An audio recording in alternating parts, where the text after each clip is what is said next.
अस्सलाम वालेकुम स्टूडेंट्स। हम बात कर रहे थे applications of Laplace transform using initial boundary conditions. ठीक है, उसमें हमने दो केसेस जो हैं वो डिस्कस किए थे। फर्स्ट क्या था कि अगर डिफरेंशियल इक्वेशन के कोफिशिएंट्स जो हैं वो कांस्टेंट आ जाते हैं, और सेकंड केस क्या था कि अगर डिफरेंशियल इक्वेशन के कोफिशिएंट्स जो हैं वो वेरिएबल आते हैं तो उस टाइप की इक्वेशन को हम किस तरीके से सॉल्व करते हैं। प्रीवियस वीडियो में मैंने कांस्टेंट कोफिशिएंट के साथ एग्जांपल सॉल्व किए हैं। अब इस वीडियो में हम देखते हैं कि जो अगर वेरिएबल कोफिशिएंट्स आ जाते हैं किसी डिफरेंशियल इक्वेशन के साथ, तो उस टाइप की इक्वेशन को हम किस तरीके से उसका लैप्लास ट्रांसफॉर्म सॉल्व करेंगे। ठीक है, सेम इसमें भी वही प्रोसीजर है, वर्किंग रूल है कि फर्स्ट आपने क्या करो कि ये गिवन डिफरेंशियल इक्वेशन है। ठीक है, अब यहाँ पे देखें वाई डबल प्राइम के साथ टी मल्टीप्लाई, और टी क्या है, वेरिएबल है। यहाँ पे भी टी जो है वो मल्टीप्लाई हो रहा है, वेरिएबल आ गया, तो वेरिएबल आ गया। ठीक है, तो अब इस इक्वेशन का आप लैप्लास ट्रांसफॉर्म लो बोथ साइड्स का। तो बोथ साइड का लैप्लास ट्रांसफॉर्म, पहले मैंने हर टर्म पर सेपरेट लैप्लास ट्रांसफॉर्म अप्लाई कर दिया है। अब यहाँ से देखो Laplace of T Y double prime. ठीक है, अब वाई डबल प्राइम के साथ टी क्या है, जो कोफिशिएंट है वो क्या आ गया है, वेरिएबल कोफिशिएंट आ गया है। तो यहाँ से हम मल्टीप्लिकेशन बाय टी वाला रूल यूज़ करेंगे। ठीक है, उसमें क्या था कि अगर y के साथ t जो है फंक्शन के साथ t मल्टीप्लाई हो जाता है, t पावर कोई भी हो सकती है, m हो सकती है, n हो सकती है, 1 हो सकती है, 2 3 4 कोई भी पावर होगी, तो उस टाइप की फंक्शन का हम लैप्लास किस तरह से लेते थे, वो इस तरह से लेते थे। अब यहाँ पे t की पावर क्या है, 1, that is equal to -1 power 1, जितनी पावर है उतना उसका derivative Laplace of y double prime. ठीक है, plus Laplace of y prime का ये फॉर्मूला आ गया, S Y minus Y prime, sorry minus Y of zero, plus 4 जो है कांस्टेंट है, अंदर वाला फंक्शन क्या रह गया, लैप्लास ऑफ टी वाई। तो यहाँ पे भी मल्टीप्लिकेशन बाय टी का फॉर्मूला यूज़ करें, -1 d over D s Laplace of y, और Laplace of zero is zero. ठीक है, अब यहाँ से minus D over D S, अब Laplace of y double prime calculate कर लें, का फॉर्मूला लिख लें। ठीक है, Laplace of y double prime का फॉर्मूला ये होता है, प्लस बाकी सारी टर्म्स ऐसे ही आ गई, -4 डी ओवर डी एस, और Laplace of Y is small Y of S. ठीक है, अब यहाँ से वाई ऑफ एस और वाई प्राइम ऑफ एस जो हमें गिवन है वो कंडीशंस पुट कर दें। कंडीशंस जब हमने पुट की तो यहाँ से आ गया minus D over D S, S square Y minus S, Y of zero क्या है यहाँ 3 है, तो -3s आ गया, minus Y prime of zero क्या है, दैट इज़ ज़ीरो। ठीक है, plus S Y minus Y of zero 3 है, S Y -3, -4 D Y over D S equal to 0। ठीक है, अब हमें इस इक्वेशन को किसके लिहाज से सॉल्व करना है, इस इक्वेशन को हमने D Y over D S जो है वो उस वाली टर्म्स को सेपरेट करना है। ठीक है, अब यहाँ से नेक्स्ट देखें, ये वाली इक्वेशन आ गई। ठीक है, अब यहाँ से क्या आ गया, minus D over D S, ये वाली टर्म आ गई, मतलब ये जो ब्रैकेट के अंदर सारी टर्म है इसका हमने डेरिवेटिव लेना है विद रिस्पेक्ट टू एस। तो जब D over D S S के वाई पे हम डेरिवेटिव अप्लाई करेंगे तो मीन्स यहाँ से आपके पास प्रोडक्ट रूल के अकॉर्डिंग इसका डेरिवेटिव आएगा। ठीक है, माइनस सेपरेट कर दिया मैंने, तो यहाँ से आ गया first value as it is derivative of second, plus second as it is derivative of the first, plus 3s का जब डेरिवेटिव लिया तो यहाँ से क्या आ गया, ये माइनस माइनस प्लस हो गया, 3ds over s, plus S Y -3 -4 D Y over, बाकी सारी टर्म्स जो हैं वो एज इट इज़ आ गई। अब नेक्स्ट यहाँ से मज़ीद इसको सिंप्लीफाई कर लें, -s के D Y over D S -2sy plus D S over D S is 1, तो +3 plus S Y -3 -4 D Y over D S. अब ये +3 और -3 कैंसिल आउट हो रहे थे, ये मैंने कैंसिल आउट कर दिए।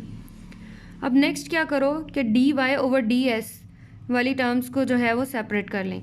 तो D Y over D S के साथ कोफिशिएंट्स क्या आ रहे हैं, -s² एंड -4, माइनस कॉमन लिया तो पीछे क्या रह गया, s² + 4, और जो बाकी टर्म थी ये ऐसे ही आ गई, -2sy था और ये +sy था, तो यहाँ से आ गया -sy।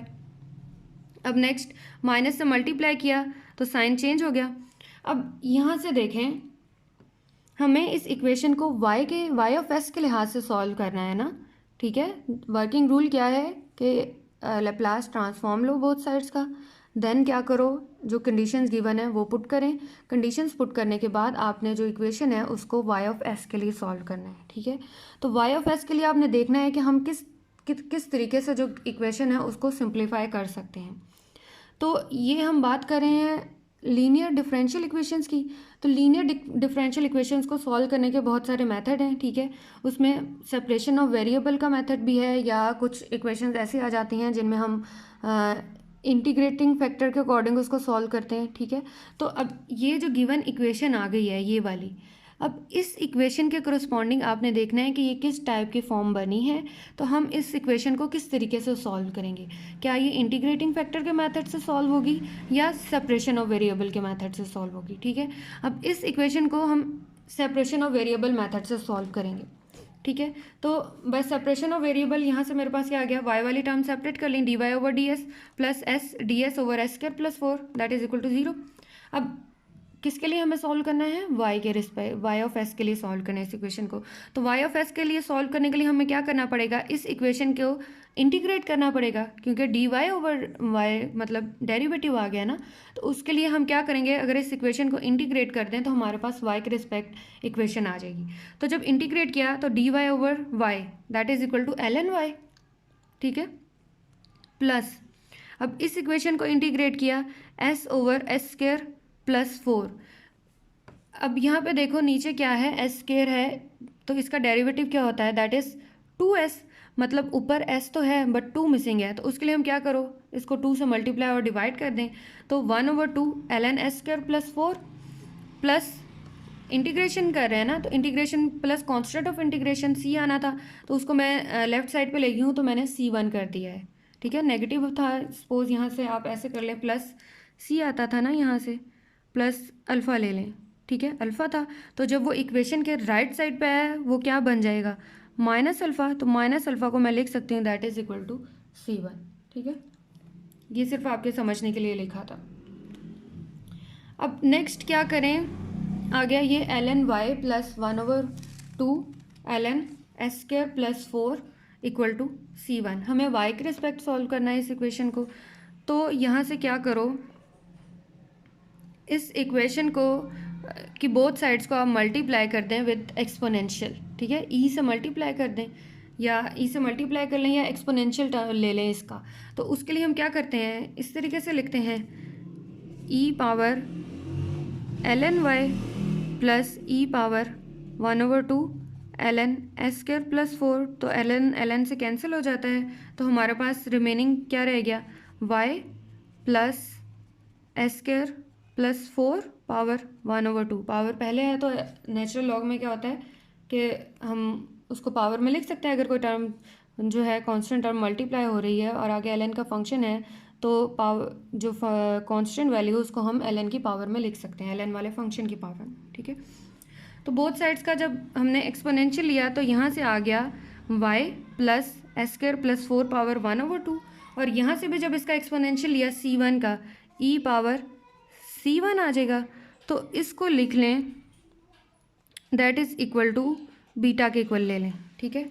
यहाँ से ये आपके पास क्या आ गया, बीटा के इक्वल ले लिया, ठीक है, जब एक्सपोनेंशियल किया तो अब यहाँ से हमें सिंपल y के लिए इसको सॉल्व करना है। तो यहाँ से आ गया y इक्वल टू जो ये वाली टर्म है इसको इक्वेशन के राइट साइड पे ले जाएं। यहाँ से आ गया ये प्लस का है तो यहाँ आके माइनस हो गया, minus beta over under power 1/2 थी तो उसको मैंने स्क्वायर रूट के फॉर्म में लिख लिया है। अब जो माइनस बीटा है इसको मैंने नाम दे दिया है that it is equal to some constant c के, ठीक है। तो यहाँ से आपके पास y के रिस्पेक्ट इक्वेशन क्या आ गई, y equal to c over square root S square plus 4, ठीक है। इतना क्लियर हो गया, y के रिस्पेक्ट अब हमने इक्वेशन सॉल्व कर ली है। अब लास्ट स्टेप इसमें क्या करना था हमने कि जो y के रिस्पेक्ट इक्वेशन सॉल्व किया है उसका इन्वर्स लेप्लास ट्रांसफॉर्म ले लें तो आपके पास फाइनल आंसर आ जाएगा, ठीक है। तो अब यहाँ से क्या किया है, इस इक्वेशन का इन्वर्स लेप्लास ट्रांसफॉर्म लिया है। यहाँ से इन्वर्स लेप्लास ट्रांसफॉर्म लिया, Laplace inverse of y that is equal to Laplace inverse of c over S square plus 4। तो यहाँ से देखें आप, यहाँ से ये क्या आ गया, y is equal to c Laplace inverse of 1 over S square plus 4 square root, ठीक है। सी तो कांस्टेंट था इसलिए उसको मैंने पहले लिख लिया। अब हमारे पास एक रिजल्ट है दैट